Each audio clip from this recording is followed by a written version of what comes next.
किसी को आराम से प्यार से निकालना चाहिए। चलो दोस्त, अब बात करते हैं भोजपुरी के बारे में। खेसारी को जमकर मतलब एक्सपोज कर रही थी ये मोहतरमा, मतलब बोली का बौछार लगा दी थी।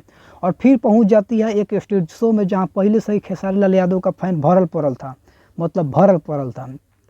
भाई साहब, जिस तरह खेसारी लाल यादव का फैन काजल राघवानी का जमकर क्लास लगाई ना, समझ नहीं आता किसी को आराम से प्यार से निकालना चाहिए। प्यार से निकाल तो रहे, लड़की जा रही है फोटो के लिए। वो देखने लायक था। जिस तरह अभद्र शब्दों का प्रयोग किया गया ना, उसे सुनकर काजल राघवानी तिलमिला गई, मतलब गुस्सा गई। और वो चेहरा देखने लायक था, मतलब कुछ इस तरह बन गया था। इतना चिल्लाने लगी, ये देखो।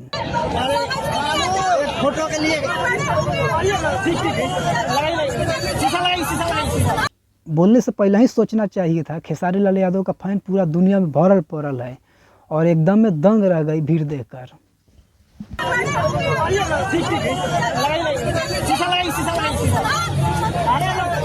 मत लगिए मुंह ना।